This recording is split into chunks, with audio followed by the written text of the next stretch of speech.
Do you often feel overwhelmed by all the different complicated systems everyone wants you to implement? Let's keep it simple and get you started on the right foot in today's episode. Welcome to Money Talk with Skylar Fleming, where money is made simple. Let's get talking. Welcome to today's episode of Money Talk with Skylar Fleming. Joining me today, we have Alan Lazaros, who is all about systems and habit tracking. He brings with him years of coaching experience and trying things out for himself. He has some great tips to provide each of you listening today. But I think one thing that I can tell you now is that it's so powerful just to keep things simple and try your hardest not to overcomplicate things. Because when we make things complicated, we make it so easy to get lost and frustrated by the situation. Think about the last time you found yourself in a complicated situation. It's very tricky to stay on top of everything. You're trying to juggle everything at once. So if we do the same thing with our finances, it can be really hard to balance what we want to do with what's really going on in our world. So let that be your main takeaway from today's episode. Keep it simple. The money talking points for today's episode are: what area of your finances could benefit from a simple system? And 2, what commitment devices can you use to help your finances? With the money talking points in mind, let's get talking.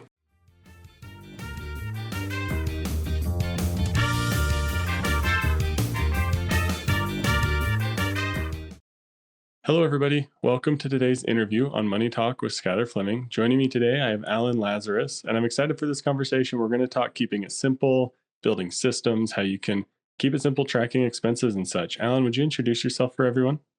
Yeah, so my name is Alan Lazaros. Thank you again for having me. I started listening to podcasts 9 years ago, and they really helped me reorient my life. So I'm very appreciative to be here, number one. Number two, I respect and admire what you're doing, trying to help people create abundance and money in their life, and I'm grateful to be a part of it.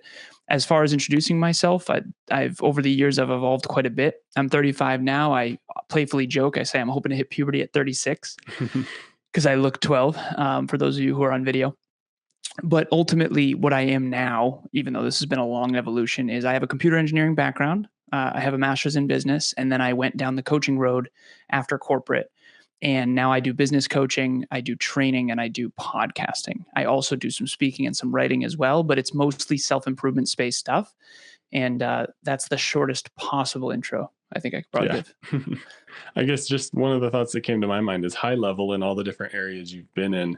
What is some of the value of simplicity? I know it's something we were talking about before recording. How does simplicity help across the board? I actually think that life has gotten obnoxiously complex in the 21st century. I grew up, I'm 35. So I grew up when the very first video games that were massive multiplayer online games, similar to like Diablo 2, that kind of stuff. I'm dating myself quite a bit with that. But ultimately, some of my best friends in high school were actually global, which is wild. And so the cool part about that is that you and I can do this from our home offices, from across the world potentially. And we get to build these online businesses, and that's really great. I have a 22-person team. Most of them I haven't even met in person, which is wild to think about. But the downside of that is that life has gotten exponentially more complex because we have 5.44 billion people on the internet. That's increasing now that Skylink is out there. And there's 8 billion people on the planet now. And so it's become an extremely, extremely, extremely complex world. And I think that when it comes to money and fitness and health and wealth and relationships, if you want to be effective, you have to try to be simple because and focus on the simple fundamentals that actually work, because otherwise you'll be spread too thin trying to be good at everything and not great at anything. Yeah, I love it. That was initially what came to my mind. I like the idea. Keep it simple because things get too complicated, then we get confused and lost. But let's dive into a little bit of the money aspect, and maybe one of the things that maybe seems overwhelming, seems like it could be super complicated, but why is it important to track our expenses? Yeah, so I'm the CFO of the company. So I'm CEO/CFO, so Chief Executive Officer/Chief Financial Officer for those of you who aren't business owners. But ultimately, Kevin, my business partner, he was the CFO for a long time, and I became CFO probably 6 or 7 months ago. And so he tracked the finances every single day for 3 or 4 years. We've been in business for 7 years, and I've tracked every single day. So I have 2 little simple sheets, and this isn't necessarily the way you have to do it, but this is the way that I do it. So one is called GBD. It's called gross breakdown, which is just the breakdown of where your income is coming. Okay, whether it's personal or business. And then I have EBD, expense breakdown. So each day I do 20 minutes a day of finance. So for me, I have a big 5, right? So I do 20 minutes of WhatsApp and email, 20 minutes of finance, 20 minutes of sales, 10 minutes of mobility, and then 40 minutes of exercise. But the 20 minutes of finance, I look at where we made our money that day, what money came in and from where. And then I look at what did we spend and where did it go? And that's the importance of that is essentially it's kind of like a GPS. If the GPS has the wrong terrain, you're going to drive into a cliff or off a cliff or into a mountain and then think something's wrong, when in reality, you just don't have the data. So you can't make effective decisions without accurate data. And ultimately, the only way to have accurate data is to look each day, because all of us have overused credit cards at times, or, you're on vacation, it's buy this, buy this, buy this. And then all of a sudden you get home, or the holidays is a good example. All of a sudden in December, you have a big month. And then by January 1st, you have these New Year's resolutions, but you don't have any money because you were so generous, which is so wonderful, but also detrimental. And so a lot of people on January 1st actually start the year off demoralized because of how much they spent, during the holidays. Yeah. And I do think maybe there's someone listening that's like, that sounds great, but maybe it's a little overwhelming at first, like your 5-point system. How does someone get started simply tracking their expenses? So I have 26 clients that I work with, all business owners, and anywhere from 16 years old all the way to 63 years old, and from, hey, I want to start a YouTube channel, all the way to I'm already a multimillionaire type of thing. So all different walks of life, all different countries. The thing that I have people start with, the first step, track your spending. Just start with tracking your spending, because if you can get a hold of that, that's the first step. And there's really only 3 things, I think, in this simple equation. And you, in your intro, you mentioned it's math, but it's more than math because it's also psychology. But ultimately, there's how much money can you earn? And there's a lot of cool ways to earn money nowadays. You can do Uber Eats. There's a lot of side hustles. You can walk dogs. There's apps now that allow you to do these things. You can be a housekeeper, whatever you need to do for extra capital. You can cook for people, all kinds of cool stuff.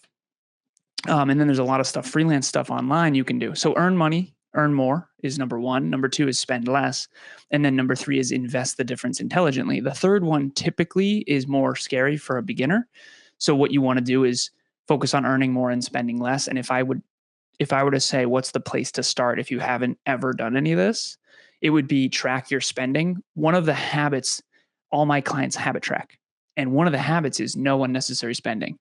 And if they didn't spend anything unnecessarily, they get a check mark and they say, yes, okay, that was a good, effective day. If they bought that thing on Amazon that I really didn't need that, then they get a 0. So it's a 0 or a 1 in the spreadsheet. But ultimately tracking your spending, I think, is the place to start.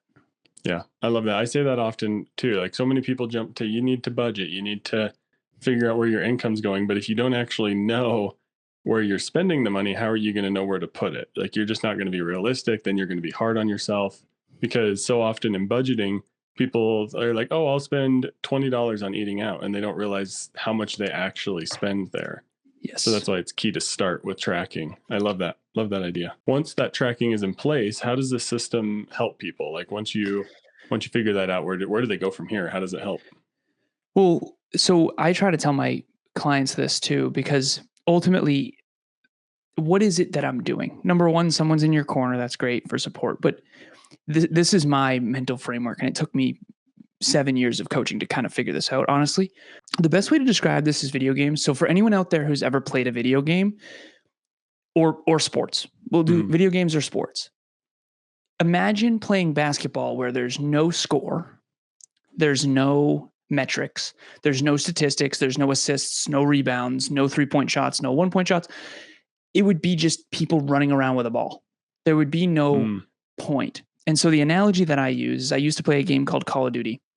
And I had there's something called a kill to death ratio in that first person shooter game. Okay. So imagine a first person shooter and you're trying to get a higher kill to death ratio. It means you need to get more kills than you do deaths. A lot of my friends would just go for most kills. I wanted to have a higher kill to death ratio. So what you track changes the way you play the game. I had to play far more strategically because I was going for a different metric. And so I tell my clients that what you track dictates where you put your time and effort. Where you put your time and effort dictates the results you get. And that's the simplest possible way that I can think of it is if you start tracking your spending and you really do consistently track it, you will start spending differently. You just will. That's the human condition. What we focus on, we feel, and what we feel changes what we do.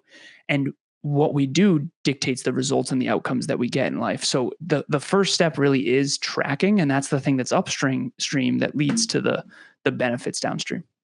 Yeah, that's a fantastic way to put it. And I love the video game reference. That hits close to home. So that's a good one. Nice.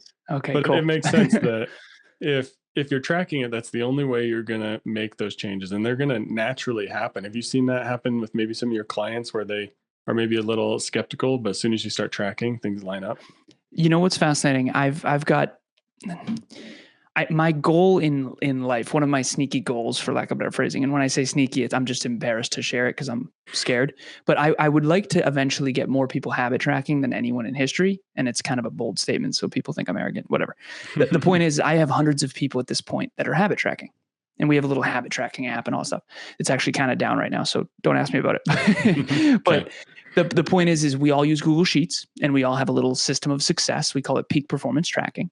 And my clients, when they first come to me, they're very skeptical, because I in the beginning, I didn't do this. I needed clients, so I just dealt with people who didn't want to track habits. Now I actually say, I don't really want to coach you. I've been coaching for a long time now. I'm coming up on my 8,000th hour of podcasting, speaking, coaching, training, and writing. And I don't want to coach you unless you're going to track.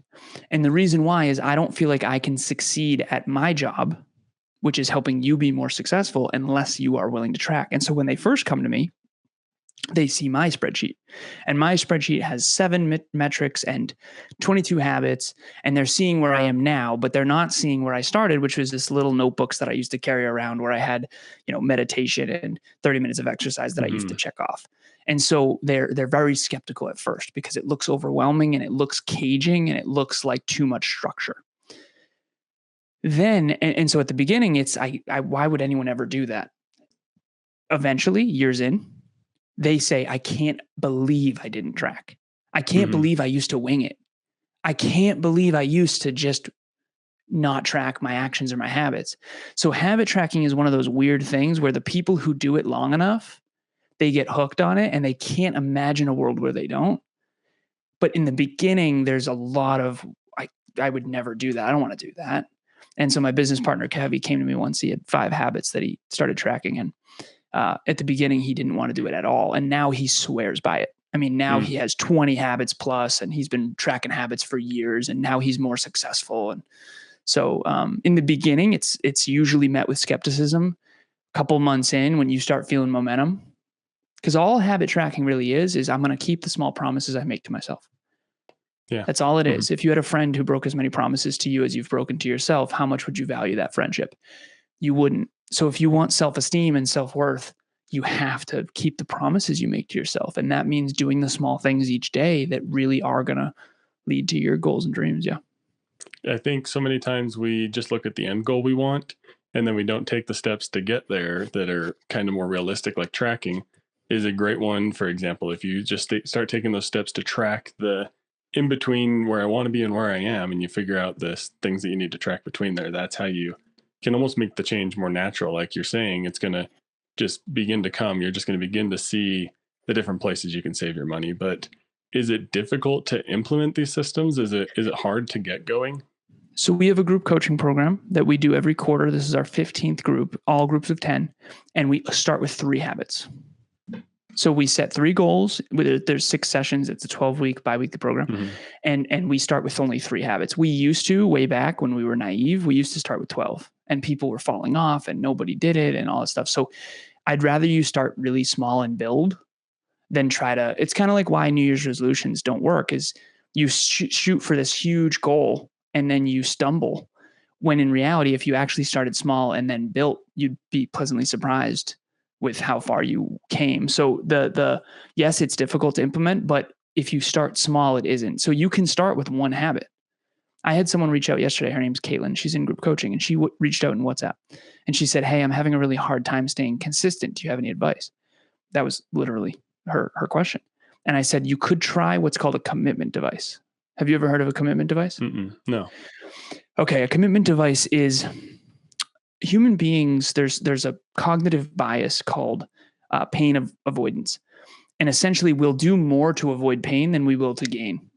It's Mm. almost like if someone were to come to your house and steal $100, you would do anything to you'd call the cops and it would be a whole thing. But yet you could easily go make $100 and you don't put that much effort into it, right? Yeah, And makes sense. that's just human nature, right? That's human nature. So the commitment device brings the pain in advance. So I have a client, his name's Cole. I said, I'm going to charge you twice for this session, and that's going to pay for your next session if you track all your habits. So if you keep the promise to yourself and keep the promise to me, it will pay for your next session. You don't lose the money. If you can't stay consistent and you don't track, that money goes. He has been 100% consistent. And then every single week, because he's a weekly client, he says, I say, do you want this? Do you want the commitment device to pay for your session? He says, no, let's keep it going. Let's keep it going. Let's keep it going. So I keep charging him. And so I still keep that little deposit. This is why people ask for a deposit. When you go to have a wedding, a venue asks for a deposit because it's a commitment device. It's saying, listen, I'm going to hold this venue for you, but you're going to lose this money if you don't follow through with this wedding, or you don't follow through with this marathon, or you don't follow through with this, whatever it is. And so commitment devices are a really good way to hold ourselves accountable because we don't want to lose. We'll do more not to lose than we will to win. It's just human nature. Yeah, that's really interesting. And once you recognize it, there's so many things that different guests keep coming on here and explaining. And just once you recognize it, then you're able to implement it just in little small ways into your life. And that's how you can really get that ball rolling for you. Another thought that I had is maybe people feel worried about implementing too many systems. Maybe it takes out the free flow nature of life, or just the creativity maybe a little bit. Does building all these systems turn us into robots, so to speak? No, not at all. So it can. I had one client who went too far with it. He had like 45 habits a day. And I said, brother, that's not doing it. And by the way, if you have 45 habits, you're obviously not focused on the important ones enough, because there's not 45 important things every day that needs to happen, right? So it is possible to have it go too far. But I mean, I've been helping people track habits for 7 years, and I've seen it go too far once, maybe twice. Yeah. And here's what you do. You can always dial it back. So if you have 12 habits and you feel caged and you feel like you're on a mouse wheel of your own making and you're on the treadmill and it's speeding up, you can always just turn down the treadmill. But don't get off the treadmill completely. You just redesign the treadmill, right? A lot of people don't want life to feel like a treadmill. They don't want it to feel like a race. They don't want it to feel challenging. But the truth of the matter is no matter what your goals are, there's going to be some level of monotony. There's going to be some level of boring. And it's much better than being broke. Right? It's much better than getting divorced. It's much better than going bankrupt. And so to me, I try to say this. I say, Alan, okay, it all goes to zero at midnight. You wake up in the morning. I want you to play like you're poor. I want you to work like you're poor. And if you work like you're poor and you track like you're poor and you stay level 10 humble, you will actually be wealthy. And not wealthy in some yacht or billionaire thing. I mean wealthy in terms of I will have more money than that comes in than goes out. And that's ultimately what wealth is. It's having more that comes in than goes out. And same with health, having more energy than what you spend. It's in abundance. And so some months are down, some months are up, but ultimately, as long as you're in the green more times than you're in the red, you are on your way to a wealthier, healthier, less scarce life. Yeah. But ironically and paradoxically, the only way to do that is to cage yourself a little bit with these disciplines. Yeah, I like that. You build the boundaries that'll direct you to where you want to go, and then you can live freely within them. Who cares where you're spending your money if your tracking is in line and you're making more than you're spending, sort of thing. Then go and have some freedom and fun. Yep, exactly. But if you're not tracking it and you're not in line and you're not making more than you're spending, the freedom and fun goes very quickly, right? Yeah, then you can't experience it and you're frustrated. You feel like you're not doing well with money, and then you shame yourself and it just devolves. But if you can set up a little bit of these boundaries that we're talking about, and I know it can seem difficult at the beginning, but if you, like you said, just start simple, start small. And that was on a previous episode, I talked about rules of thumb because there's so many different ones that we're constantly being told to follow and things like that. And that guest suggested just choose one and stick to it. So like if that's what you need to get started, just pick one little area and stick to it for a little while and see the change come in your life.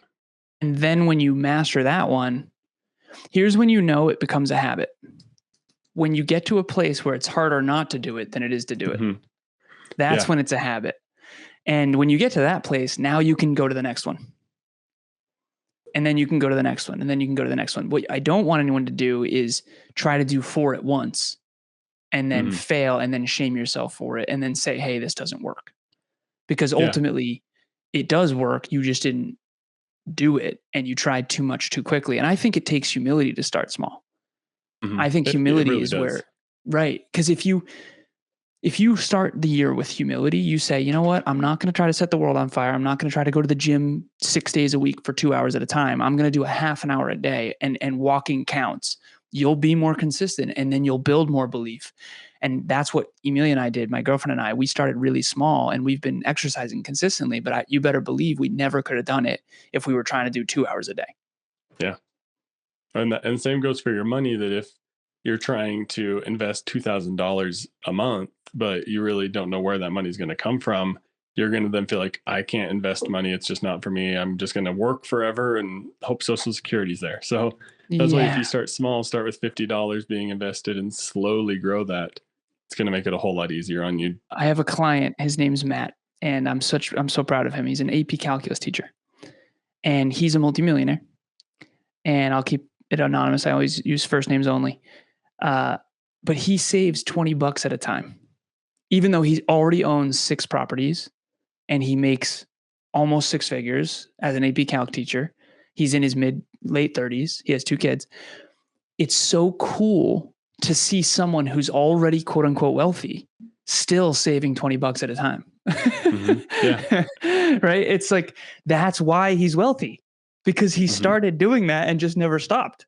Right. And so it compounds pretty quickly.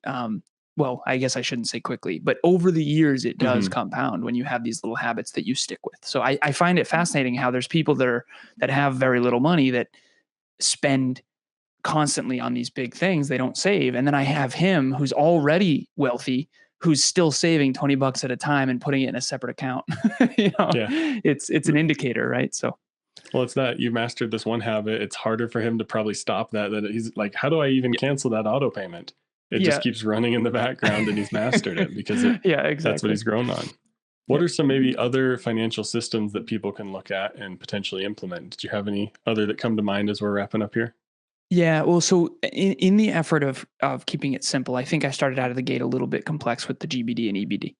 GBD was gross breakdown, EBD was expense breakdown, and honestly, so our company, we're hoping, and again, we're projected for potentially $500,000 this year in gross. We're not keeping all that.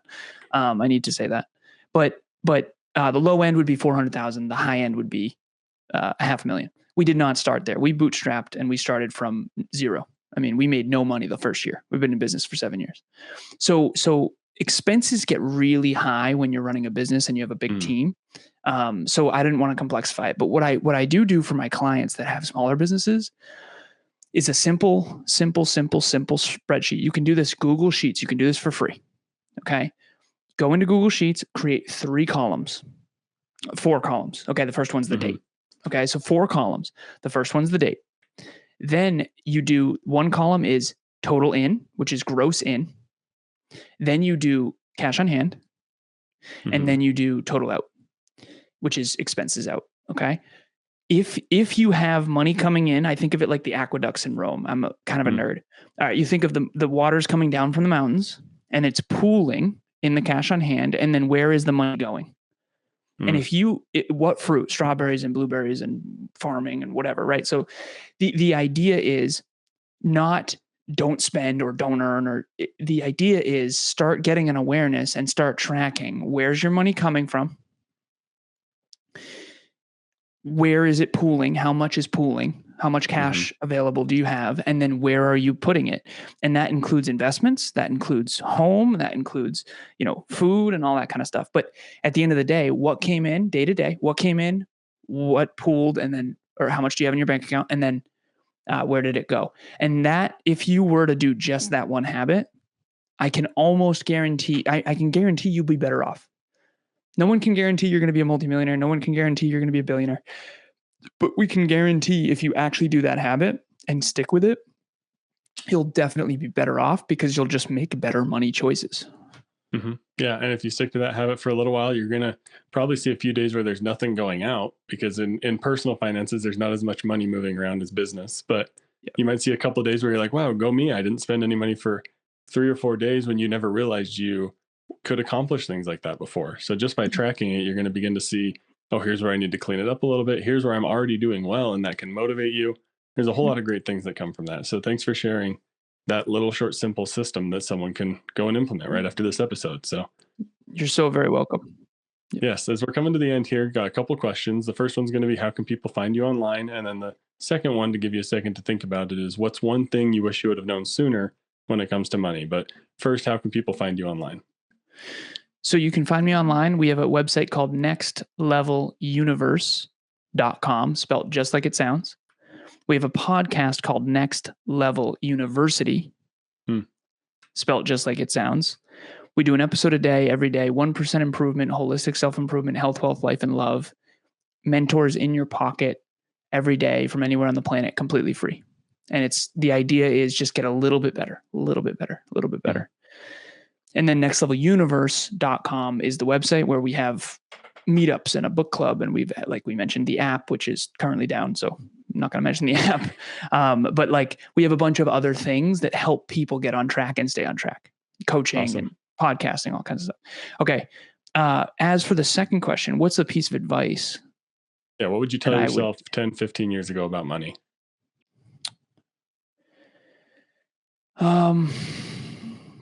What I would tell myself is, most of the people in your life, and this might not apply to other people listening, I don't know, but most of the people in your life don't really know much about money, and they try to act like they do. Yeah, they try to act like they do. And so I grew up in an environment that was a lot of people acting like they knew it all, when in reality they knew very little. And there was very little humility from my perspective in terms of the people I was around growing up. And so I think humility, what I would tell my younger self is, Alan, humility is a superpower. You already believe in yourself. Okay. And if you believe in yourself at level 10, you need level 10 humility in the other direction in order to stay centered. And it takes humility to track, because people who don't have humility think they can wing it and still win. And that would have been my problem. So if you want to stay on track, you have to track. That's what I would tell myself. And I would say, Alan, humility is a superpower. You just don't know it yet. And it's going to take a lot of pain and suffering for you to get the humility that you need to actually go succeed. Awesome. That's fantastic. That was a couple of great pieces of advice that anyone listening that's younger than us can kind of start implementing those small things and get them going in the right direction. So Alan, thank you so much for joining. This has been a great conversation. Thank you for having me. It has been a great conversation, and keep doing what you're doing, because quite frankly, a lot of pain and suffering will be solved. And there'll be a lot more fulfilled people who learn these things young, because I think fulfilled people don't hurt people. And if you don't have abundance in your finances and in your life, it's very hard to be fulfilled. So keep doing the work you're doing. That's why I'm here. That's why you're here. And it's very clear. So I appreciate it. Awesome. Thank you everyone for listening, and go have a money talk based on what you heard today.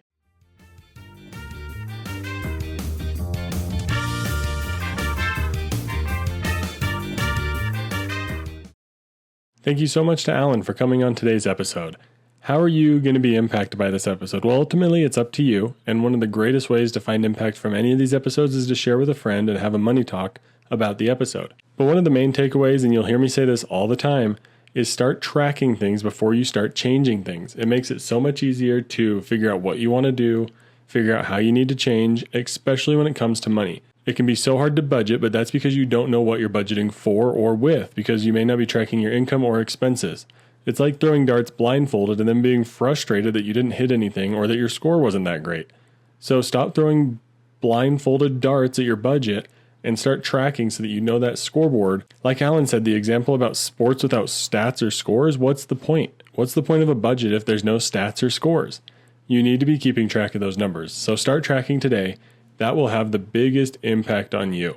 And remember that with any of your habits that you're trying to track, it becomes a true habit when it's harder to not do it than it is to do it. So start tracking today, and that's how you're really going to feel the big impact on your life. But let's talk about the money talking points.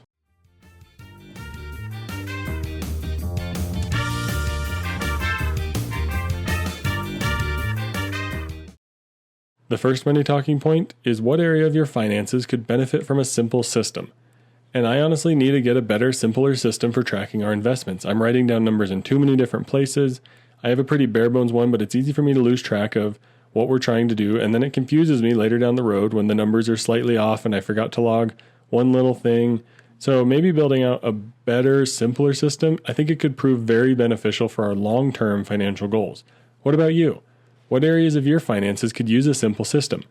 Could tracking expenses use a simple system? Could tracking your income, tracking your budget, tracking your credit card rewards, maybe staying on top of your credit card debt could use a simple system to help you get motivated and get going towards paying off all your debt? What about tracking your different bank accounts? Have you found yourself after the last couple years with a bunch of different accounts open all over the place? How are you keeping track of all of that?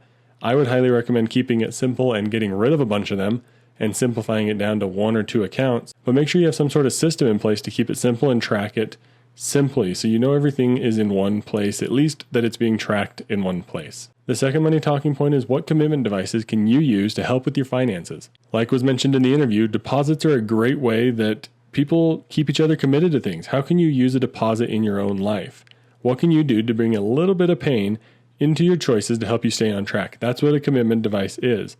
Can you send your friends some money as a deposit that they get to keep if you don't meet a certain goal or a habit tracking process? That might really help motivate your friend to help you stay accountable, because maybe they do want to give you your money back, but also I'm sure they'd be happy to keep your money if you don't meet your goal, and there's your bit of pain. Money seems like an easy commitment device, so what are some other ones you can use? Well, you can continue to use money in the form of maybe a locked savings account where you change the password, or your friend changes the password, and then you don't know the password and they do, and they tell you later down the road so you can get access to your money. Maybe there's a physical contract you can sign that you need to stay on top of, or else maybe money gets involved.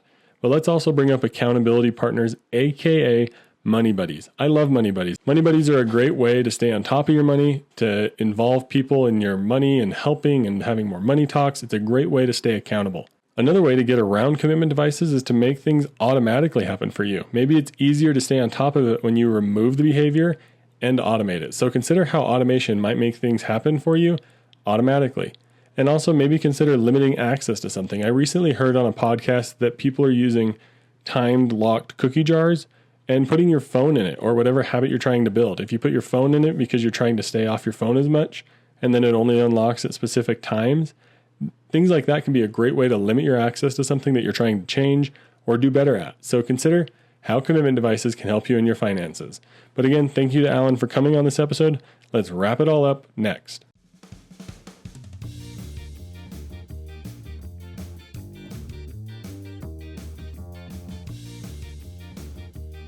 Keep it simple. You've all heard everybody say this. Simple wins the race. Honestly, if there was a tortoise and a hare, and then there was someone that just kept it simple, someone keeping it simple would probably win by a landslide. Keep everything simple. And thank you to Alan for coming on this episode. I think that was a really great conversation, and I hope you were able to take something away from it, enjoyed it as much as I did. And guess what? I'm going to be in FinCon in about 2 months. I just booked my flight, and so if you're planning on going to FinCon, please reach out and let me know. I'd love to connect with anyone who's there, and I'm actually very excited to go. It's going to be a fun conference to attend. I'm looking to learn more about how to grow my podcast and do better with this whole entire content machine that I'm trying to create. But now we're here at the end, and the time has come for me to ask, as always, for you to share this podcast with a friend and go and have a money talk. The best way to do better with money is to talk about it. So take action on this episode. Take something you learned, share it with a friend, and have a money talk. And remember, you can find my contact information and the website, as well as any other links mentioned in today's episode, in the show notes. Thank you for listening to Money Talk with Skylar Fleming. I'm your host, Skylar Fleming. Have a great week. Thank you for listening to Money Talk with Skylar Fleming. This show is provided for informational and entertainment purposes and may not be specific to your unique situation.